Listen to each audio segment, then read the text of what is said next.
Hello everyone, welcome or welcome back to my channel. My name is Hannah if you're new here, and today we're talking about Little Women by Louisa May Alcott. Now, the reason I'm doing a standalone review for this book is because I'm very conflicted about it. And I feel like we can generate some interesting dialogue in the comment section about this one. So let me be very clear and upfront. I loved this book. I did. I truly did. I was reading it, and for the most part, it reads surprisingly easy. It's actually quite funny, at least in the part one. I enjoy a good coming of age story. I was just tearing through this book, and I really was enjoying it. But I have a couple of issues with the novel, and I wanted to talk about that in its own video today. So if you don't know what Little Women is, it's about the March sisters, Jo, Beth, Amy, and Meg, and they are living during the kind of the Civil War era. Their father starts the novel, and he is away during the campaigns and whatnot, and this is about the four of them kind of growing up and becoming adults.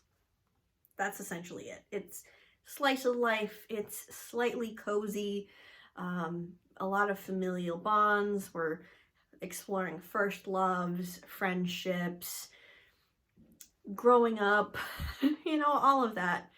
And all of that was great. All of it was super great, but I just have a couple things. Just a couple criticisms. First of all, the issue that I sometimes take with classics in general, especially English, classics written in English, is like the preachy nature, the moralizing, the God, the Jesus of it all, the Christian values. And not to say that modern authors don't do this, because they definitely do, but for some classics it is really prevalent, and sometimes it's like the main message and the main theme of the story. And I don't necessarily think, well, I think Little Women really toes the line between being kind of preachy and moralizing, but it's not necessarily done to the nth degree, if that makes sense. But those were the parts of the novel I was finding myself like skimming or not wanting to like really engage with, because that's not my religion. So I can't speak to that. It doesn't engage me, and it doesn't do anything for me in particular. But I was able to move past that, with relative ease. The big issue I have is with Beth. Now, I am going to spoil this book. This book has been out for 160 years, roughly. And there's been very popular movie adaptations for it, so I have to spoil it to talk about Beth and what happens with her character. So, Beth is the third youngest. She's the third March sister. Amy is the youngest. It goes Amy, Beth, Jo, Meg. And we start off with Beth, and we learn a little bit about her. She's really shy and has a hard time making friends, coming out of her shell. She hates washing dishes. Girl, same. And for part one of the story, we are kind of seeing Beth come out of her shell just a little bit and start making friends and kind of pushing her boundaries. So that's Beth in part one, and we know Beth is a good person. She spends the majority of part one helping others, being kind of a supportive person, both in the narrative as well as just as a character. And she gets sick because she helps this poor immigrant single mom of a couple kids, and the baby is sick with scarlet fever, and Beth goes over to their house for like a week straight to help out with the baby being sick, and she ends up contracting scarlet fever herself. And from this point on, Beth disappears into the background. Despite her importance to the author, I'll get into that in just a sec, and to Jo, who's arguably the main character of the story, and her family, she sinks into the background. She does not die from the scarlet fever itself. She recovers, but she's never quite the same. She's weak, she doesn't talk a lot, she doesn't do much, she just kind of lays around because she's just kind of sickly. Not sick, but sickly. So she becomes disabled, essentially. And from that moment on, she doesn't get a point of view, and we don't really hear from her a ton, other than what the other characters in the narrative think about her and how much they love her and how saintly she appears in their eyes and how angelic. This obviously rubs me the wrong way. If you don't know, I'm disabled. So big red flag for me. But it also just kind of upsets me that the disabled character doesn't get to speak for themselves, is kind of where I'm going with this. She doesn't really play a part in the narrative, in the story, in her siblings' lives until she dies. And then it's everybody else's reaction to her death. We do get one conversation between Beth and Jo about Beth kind of coming to terms with her own death, her mortality, her thinking that her life was meaningless because of her illness, and you know, she was such a waste of space and blah blah blah. So she's having kind of a crisis, which as a disabled person you can relate to. So I get that conversation, but that's really the only time we hear from Beth. We just hear a lot of assumptions about what Beth is feeling from Jo's perspective. Jo kind of assumes Beth is in love with Lori, even though she's clearly not. What Jo is actually perceiving is Beth struggling with her own mortality, but she doesn't actually ask Beth about it until much later in the novel. The only time we get Beth's perspective is right before she passes away. She reads a poem that Jo wrote about her, and in her own words, Beth thinks, wow, my life wasn't meaningless because I was loved and loved the people in my family, is kind of her overall thought. And then she passes away. I have to collect my thoughts a little bit, but this is not an unheard of or uncommon disabled person's journey through accepting their disability. Like, you know, I have good days and bad days myself where I think I'm such a burden on other people. I'm a waste of space. Like, my life has no meaning. Like, I have those days, but I've come a long way, I'd like to think. And so this type of journey for Beth is not unfamiliar.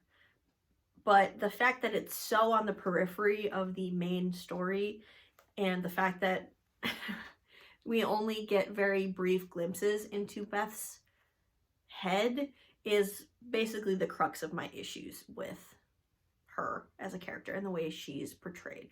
Now, I do also want to mention that Louisa May Alcott, her sibling, her sister, passed away in a very similar manner to Beth. So Beth in the book is kind of a tribute to her sister.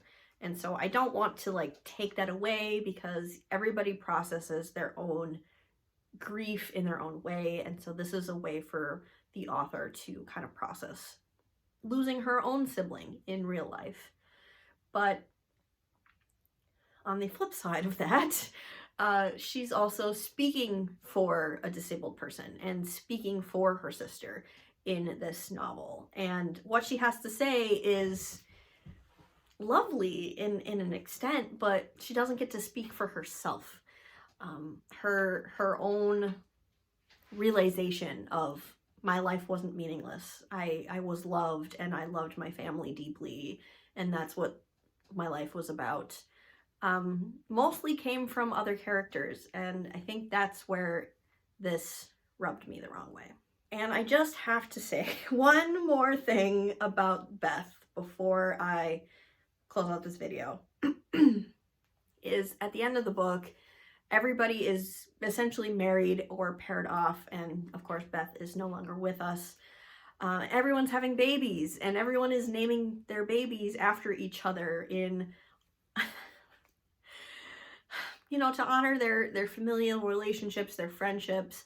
And of fucking course, the one sickly baby at the end of this book is Amy and Laurie's baby girl. And guess what her name is? Her name is Beth. So not only did Beth have a disabled life, didn't really get to speak for herself, but her legacy lives on in another disabled child. And I was like, are you kidding me? She can't even live on and live a life without disability in somebody else? Of course. Jesus Christ. And so I want to reiterate, I really liked this book.